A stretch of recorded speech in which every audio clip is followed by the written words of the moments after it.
The Ukrainians had an objective to establish a bridgehead in a fishing village on the other side of the river.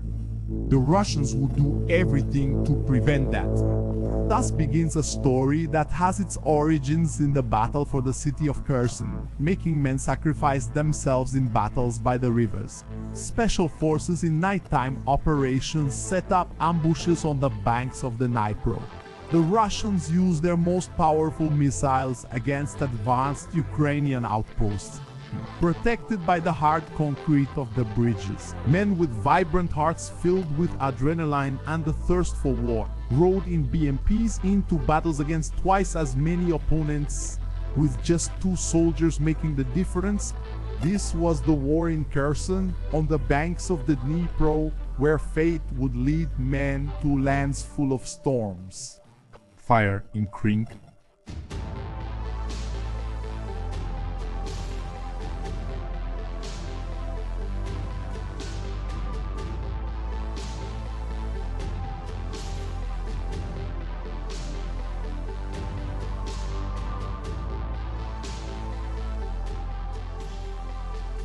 The war in Ukraine became known for its violent battles, which turned fields, villages, and farmlands into apocalyptic landscapes, where soldiers walked over the bodies of enemies and comrades, smelling the smoke from bombs and hearing the rotors of drones. It was one of those places.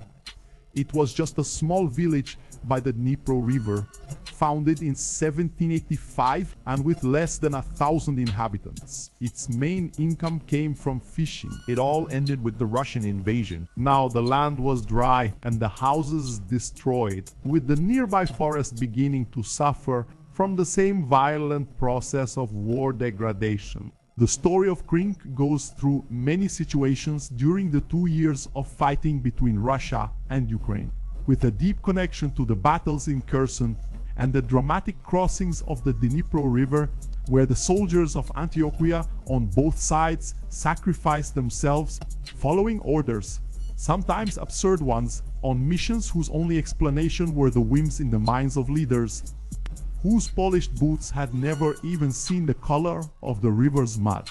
The story begins with the capture of Kherson back in 2022. The Kremlin's forces began the invasion with around 35,000 men, Montas, from the 50th Combined Arms Army, the 22nd Army Corps, ENTA, and the 7th Guards Mountain Air Assault Division. The colossal force took the Antonivka Bridge and managed to completely encircle the 59th Ukrainian Mechanized Brigade. Hundreds of civilians headed to the armed forces bases in Kherson, Kyiv, to become part of the 192nd Battalion East of the Kherson Territorial Defense Forces, but a helicopter 52 intervened, attacking the positions.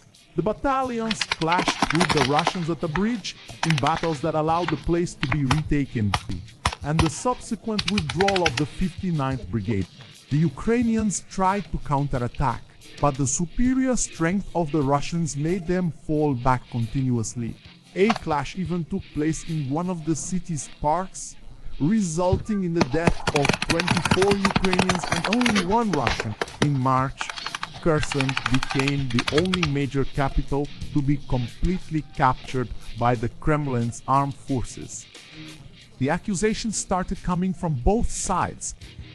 First, it was said that there was betrayal by Ukrainian troops, claiming that officers allowed the Russians to enter the city easily and handed over maps of the minefields to the enemies. Then came the accusations of war crimes that would be part of the conflict, which was promised to last days, but stretched on for years.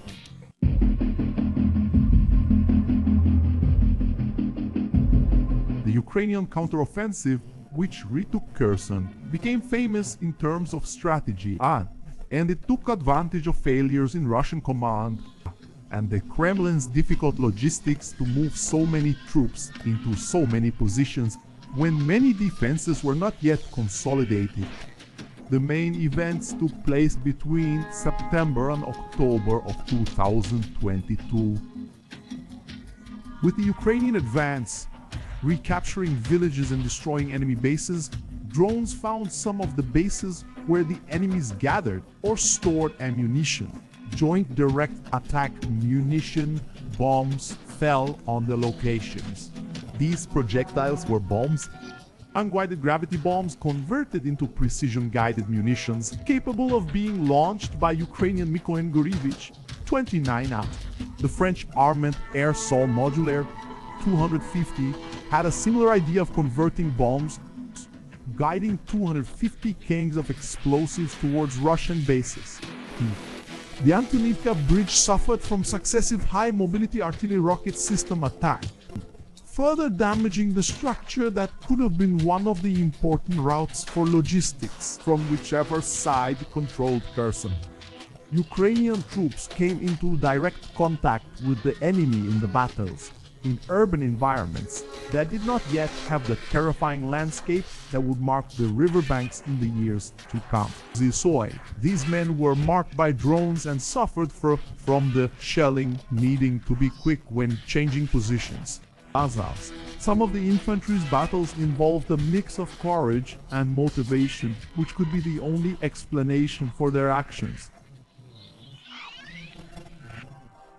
In one of these cases, one of the Kremlin's garrisons had nearly 20 soldiers defending a canal. The Russians thought it would be a quiet day. The feeling of peace and confidence was drowned out by the explosive music of war.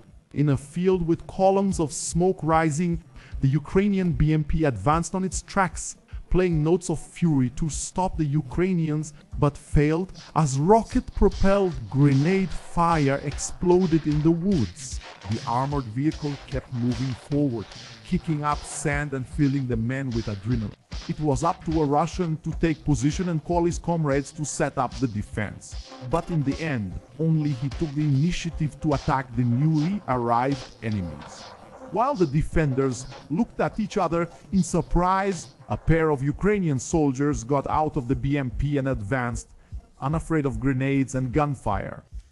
The pair was blessed with fury in their hearts and luck on their side. Only some of the Russians behind the canal tried to fight back, and the only brave man among them held his position at the front with whatever explosives and ammunition he had. The Ukrainians kept firing, and one of them pulled back at just the right moment to avoid being blown up. Their relentless advance filled the hearts of the Russians with fear. But they saw that the others weren't with them and had to fall back. The lone Russian defender did the same, knowing he had bought some time. All the defenders began a disorganized retreat to the other side of the canal. One of them even tried to use a rocket-propelled grenade against the enemies, but the Ukrainians' position was not easy to hit. The little resistance in the defensive lines collapsed, forcing those with courage to flee along with their less motivated comrades. This was an example of the fighting for Kherson, which allowed the region to be retaken in November 2022. The Russians made a disorganized retreat, destroying the bridge while many of their troops were still on the other side of the river. Some tried to cross to the other bank in boats and were caught in friendly fire, which almost wiped out all the men fleeing. At another moment, a lone soldier managed to reach the other side safely. But Ukrainian drones crushed his hope of survival. He bled on the riverbank while explosives were thrown until only a corpse remained. Mutilated beside him, skipped deployment, but that's it.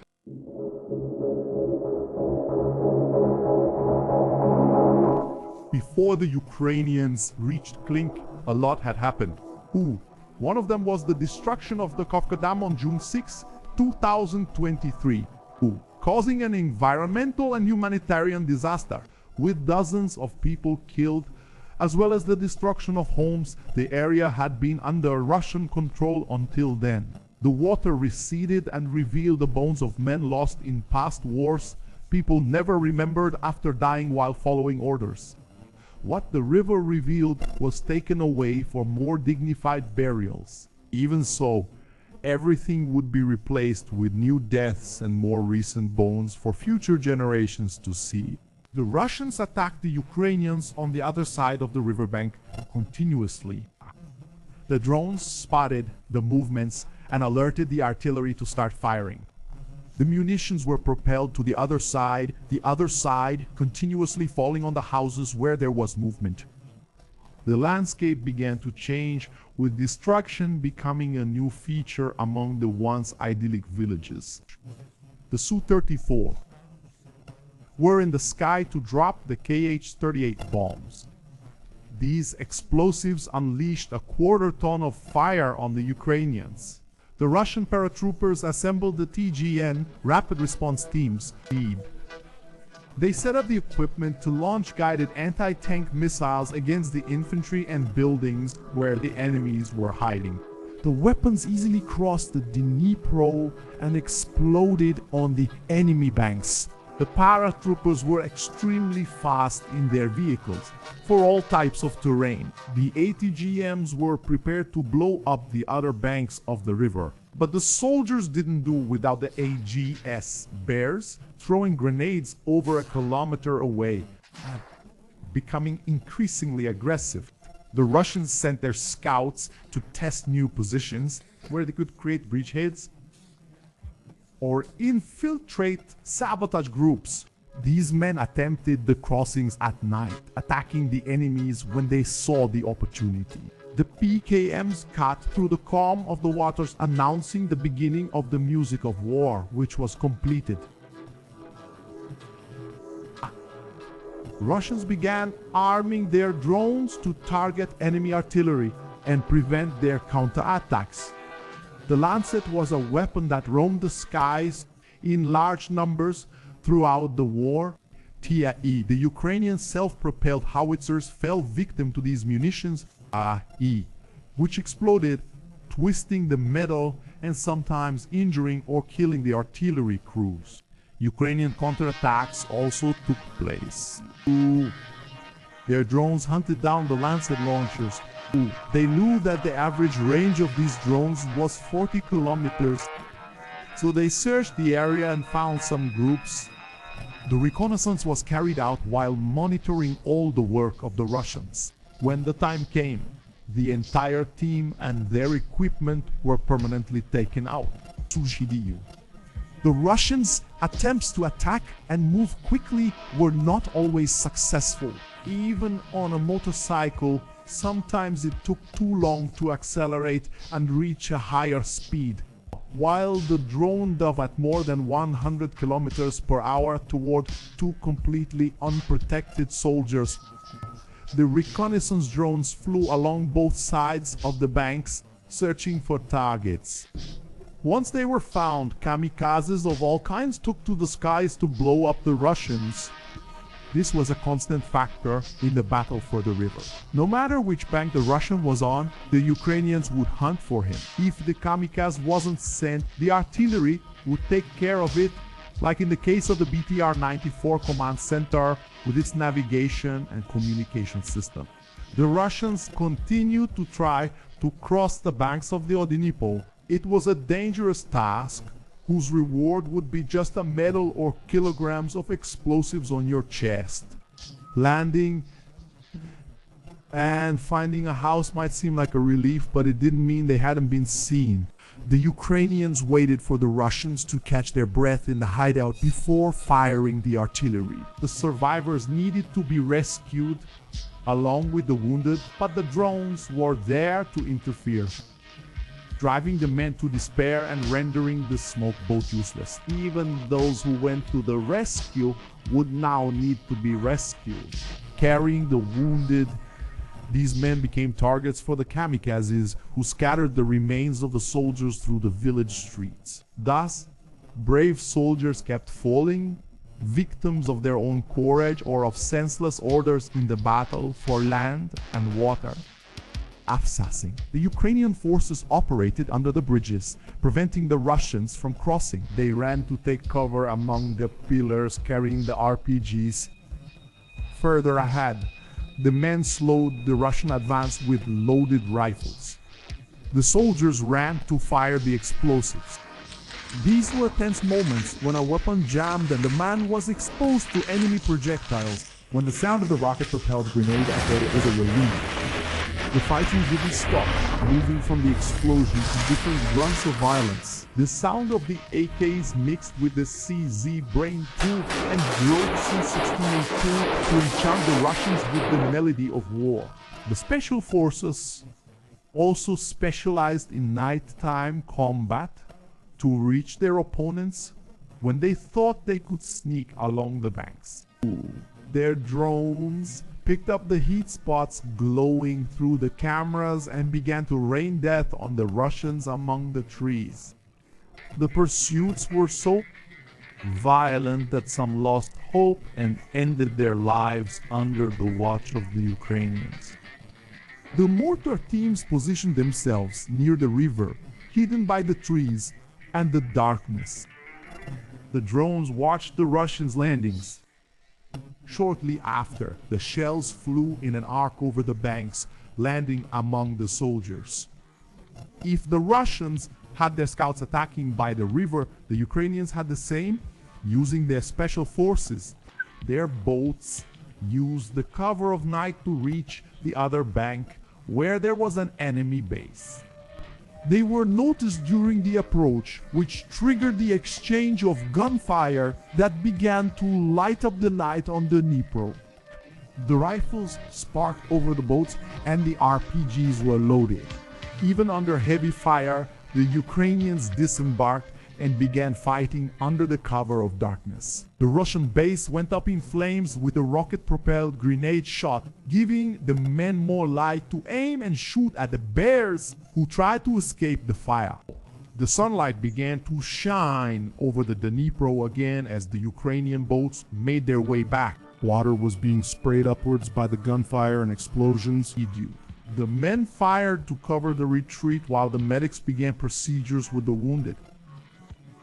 When the sun fully rose, it revealed a base engulfed in flames.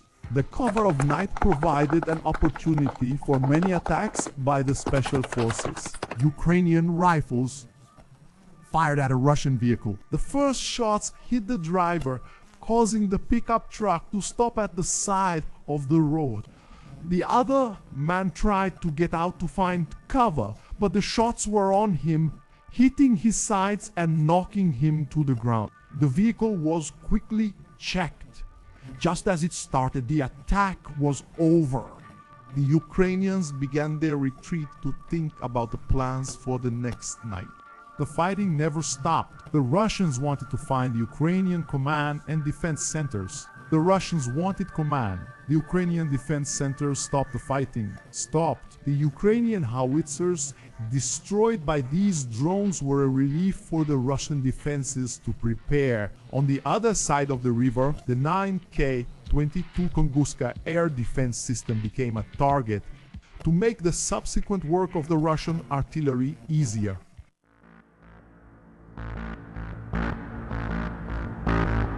The Ukrainians put their boats in the water to try to advance to the other bank to maintain a bridgehead on the left side of the Dnipro. The Russian drones worked hard to prevent it. The kamikaze drones, produced by the Sudopletov Volunteer Battalion, were one of the most cost-effective first-person view models that allowed Russian operators to work with various munitions PD at a distance of 7 to 10 meters. It was no use trying to escape those Nawa because the drones were faster than most of the boats used, crashing into them and throwing dead or wounded men into the water. Many survivors of the impact ended up drowning, too weak to swim. The Ukrainians were observed from their very first attempt to reach the other shore. As they crossed, the drones marked the captured houses and passed the information to the artillery. Fire rained down on the scouts, filling the houses with smoke. The nighttime missions of Kyiv's special forces were not always successful. The Russians had their own resources, dropping grenades in the path of the boats and waiting for the explosion to send desperate men into the icy water. The survivors were hunted down along the banks until no one was left. The kamikaze drones did the same kind of job. First-person view pseudo-Platov attacks were just too constant.